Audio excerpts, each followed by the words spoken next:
welcome back to the 12 Pastas of Christmas. Um, I'm actually struggling just a little bit to find holiday-themed troll pastas, but don't worry, because I found another one. I found a couple more, so don't worry. Also, we are in the second half officially. This one is called Snowmurder. One word, by the way. Just Snowmurder. I like to think that this is a partial continuation of another story that I've already read.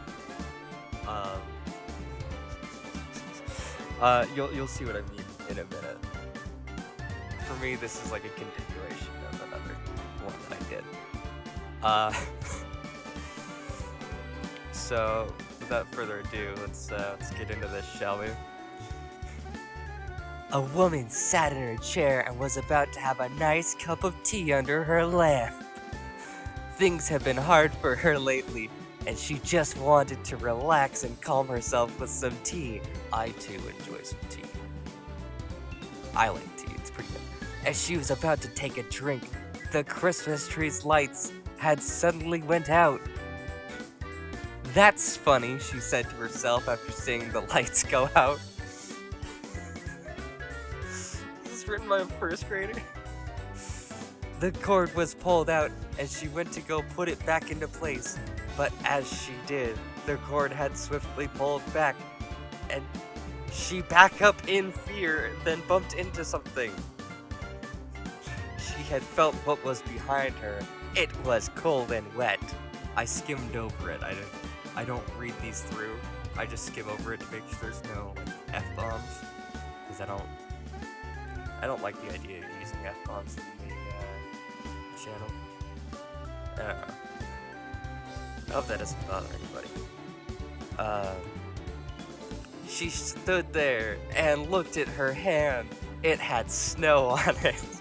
There was a snowman there, a large one that towered over her. This is what I mean.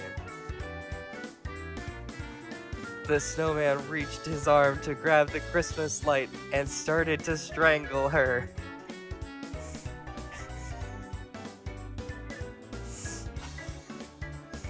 Trying to breathe. She tried to scream and get the lights off of her neck, but the snowman had grabbed an ornament and shoved it into her mouth.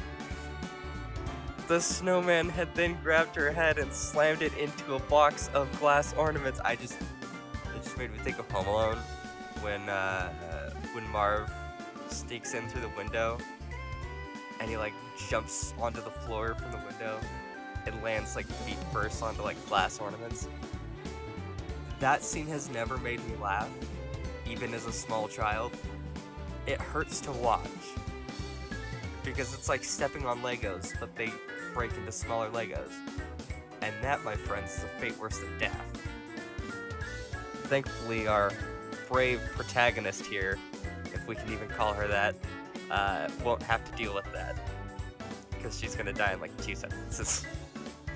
The snowman had then grabbed her head and slammed it into a box of glass ornaments. Then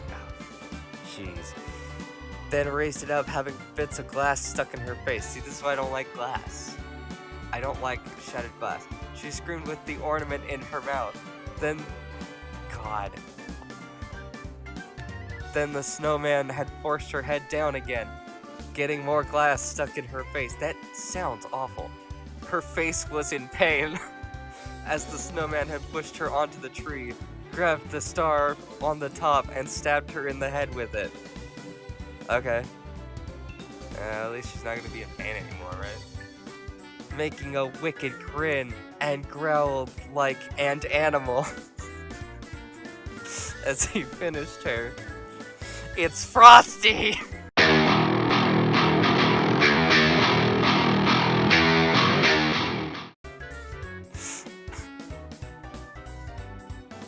That's not that wasn't a line in the thing, the It's Frosty thing. I just That's what I mean by I like to think it's a continuation. Just so I could put that stupid meme.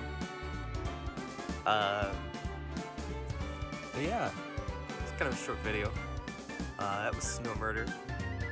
I'll be back tomorrow with the 8th pasta of Christmas. We're almost done, I promise. I probably won't read more troll pastas or creepy pastas after this. Not nearly as often, I guess. You know, once in a while I'll do that with my friends because they like that. But yeah, I hope you liked this one. I know it's kind of short. But I'll see you tomorrow. Bye.